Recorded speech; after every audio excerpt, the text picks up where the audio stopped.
భార్యల వేధింపులతో అల్లాడుతున్న భర్తల సంఖ్య రోజు రోజుకు పెరిగిపోతోంది. లక్షల రూపాయల భరణం చెల్లించిన భార్యల వేధింపుల నుంచి విముక్తి లభించడం లేదు. ఈ క్రమంలో చెన్నైలో మరో భార్య బాధితుల ఉదంతం చర్చకు దారితీసింది.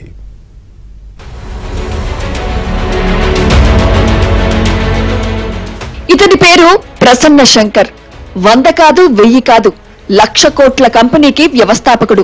ట్రిచి నిట్లో చదివిన ప్రసన్న శంకర్ ఆ తర్వాత అమెరికా వెళ్లి రిప్లింగ్ అనే సాఫ్ట్వేర్ స్టార్టప్ కంపెనీని ప్రారంభించాడు.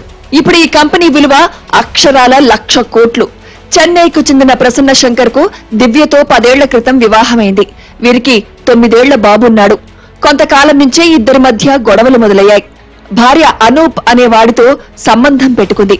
ఇక్కడ నుంచి ప్రసన్నకు వేధింపులు మొదలయ్యాయి. తనను వేధిస్తున్నాడని, కొడుకుని కిడ్నాప్ చేశాడని ప్రసన్న శంకర్ పై అమెరికాలో దివ్య కేసు పెట్టింది. అంతర్జాతీయ పిల్లల అక్రమ రవాణా సెక్షన్ కింద ఫిర్యాదు చేసింది. అయితే అనూప్ అనే మరొకరితో దివ్య సంబంధం పెట్టుకుందని, ఏదో రకంగా తనను వేధించాలనే ఇలా కేసులు పెడుతోందంటూ తగిన సాక్ష్యాలను ప్రసన్న శంకర్ బయటపెట్టాడు. దీంతో ప్రసన్న శంకర్ కు అమెరికా కోర్టు క్లీన్ చిట్ ఇచ్చింది. ఆ తర్వాత సింగపూర్లోనూ ఇదే తరహా కేసు పెట్టింది. సింగపూర్ కోర్టు కూడా ప్రసన్న శంకర్ ను నిర్దోషిగా తేల్చింది.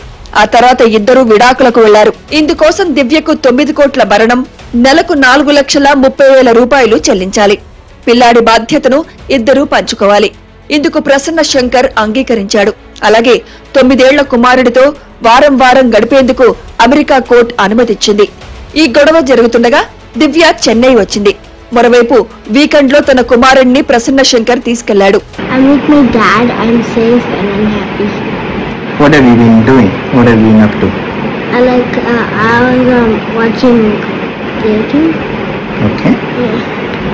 అయితే కొడుకుని కిడ్నాప్ చేశాడంటూ ప్రసన్న శంకర్ పై చెన్నై పోలీసులకు దివ్య ఫిర్యాదు చేసింది. ఇక్కడే అసలు కథ మొదలైంది. దివ్య ఫిర్యాదుతో ప్రసన్న నారాయణ్ ను చెన్నై పోలీసులు వేధించడం మొదలుపెట్టారు.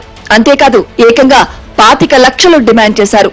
దీంతో సహనం కోల్పోయిన ప్రసన్న నారాయణ ఎక్స్ లో అసలేం జరిగిందో పూసగుచ్చినట్టు వివరించాడు. తామిద్దరి మధ్య జరిగిన గొడవలు, దివ్య అనూప్ తో ఎక్కడికి వెళ్లిందో అందుకు తగిన ఆధారాలు ఎక్స్ లో పోస్ట్ చేశాడు. అంతేకాదు తనతో కుమారుడు ఆనందంగా ఉన్న ఫోటోలను కూడా షేర్ చేశాడు. అయితే దివ్య ఇచ్చిన ఫిర్యాదుతో చెన్నై పోలీసులు తనను వెంటాడుతున్నారని, వీరి నుంచి తప్పించుకునేందుకు తమిళనాడులో ఉండలేకపోతున్నానంటూ వాపోయాడు. చెన్నైలో ఉన్న తన తల్లిని వేధిస్తున్నారని కూడా ఆవేదన వ్యక్తం చేశాడు. ఎఫ్ఐఆర్ లేకుండానే తన ఫ్రెండ్ గోకుల్ ను బెంగళూరులో అరెస్ట్ చేసి తీసుకొచ్చారని వివరించాడు. అనూప్ తో దివ్య ఎక్కడికి వెళ్లిందో కూడా ఎక్స్ లో ప్రసన్న నారాయణ పోస్ట్ చేశాడు. ఇవన్నీ అనూప్ భార్య తనకు పంపారని కూడా వివరించాడు. ஹலோ, என் பேர் பிரசன்னா. நான் சென்னையில் பிறந்து வளர்ந்தவன். நான் யூஎஸில் போய் ஒரு $10 பில்லியன் கம்பெனி ஆரம்பிச்சிருக்கேன். நான் ஒரு டெக் ஆண்டர்ப்ரனர். நானும் என் ஒய்ஃபும் ரீசெண்டாக டிவர்ஸ் கோத்ரூ பண்ணிகிட்ருக்கோம்.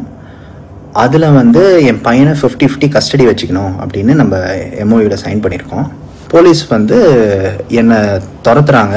என் ஃப்ரெண்டை தூக்கி உள்ளே வச்சுட்டு மிரட்டுறாங்க.